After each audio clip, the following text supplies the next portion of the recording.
شیم کا کوئی اینٹیڈوٹ ہے تو وہ کیا ہے؟ دیکھیے، شیم کا جو اینٹیڈوٹ ہے وہ انٹیگریٹی ہے.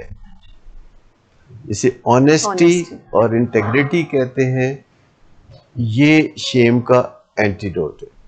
کہ اگر ہم ایسی زندگی کی طرف بڑھنا شروع کر دیں جس میں آنیسٹی ہو، انٹیگریٹی ہو، اور سب سے بڑھ کے یہ کہ ٹرانسپیرنسی ہو، تو آپ سمجھیں کہ یہ ہے وہ معجون کہ جس کے استعمال سے ہم شیم جیسے زہریلے جذبے سے نجات پا سکتے. ہم سارا دن معاشرے میں گھومتے ہیں، لوگ ہمارے بارے میں کم سے کم معلومات رکھتے ہیں، اور ان کے ساتھ ہمارا جو عزت کا لین دین ہے وہ آسان ترین ہے. لیکن جب ہم اپنے گھر والوں کے سامنے آتے ہیں جو ہمارے بارے میں کچھ زیادہ جانتے ہیں، تو ان کی عزت کمانا ہمارے لیے ذرا مشکل ہے. لیکن سب سے زیادہ مشکل ہمارے لیے یہ ہے کہ ہم اپنی نظروں میں عزت حاصل کر سکیں، اور جب ہم آئینے کے سامنے کھڑے ہوں تو اس میں ہماری نظر پڑے جس بندے پر بھی، تو ہم کہہ سکیں کہ یار تو چنگا بندہ ہے. تو یہ اتنی سی بات ہے کہ اگر آپ اپنے آپ کو ایک سمپل سا ریمارک دے سکتے ہیں کہ تو اچھے آدمی ہو، یار ٹھیک ہے چلے گا. مجھے اپنے فادر کے ساتھ بہت کم بات چیت کا موقع ملتا تھا، کیونکہ وہ بہت خاموش طبع تھے اور اس زمانے میں کوئی اتنا رواج بھی نہیں تھا.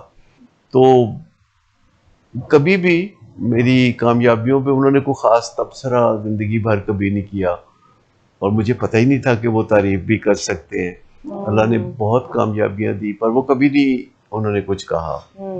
تو اپنی وفات سے کوئی 5 سال پہلے ایک دن وہ مجھے کہتے ہیں، میں ان کے پاس بیٹھا ہوا تھا اور میں ان کے پاس کافی دیر بیٹھا رہتا تھا اور ہمارے درمیان کوئی بات نہیں ہوتی تھی. تو مجھے اچانک وہ کہتے ہیں ویسے یار تو چنگا بندہ ہے.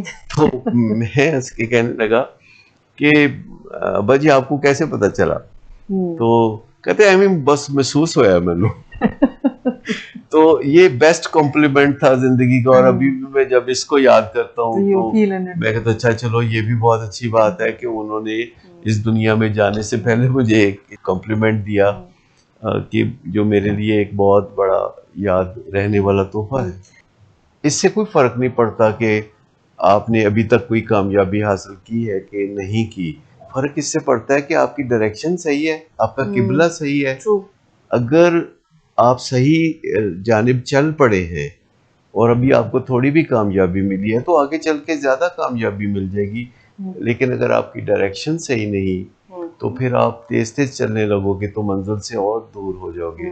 ڈائریکشن صحیح ہونا بہت امپورٹنٹ ہے. یہ سمجھنا کہ میں جس جانب چل رہا ہوں وہ رخ صحیح ہے میرا، اور اس کے بعد پھر اطمینان کے ساتھ چلتے رہے تو 1000 میل کا سفر بھی ہو تو آغاز تو پہلے قدم سے ہی ہوگا.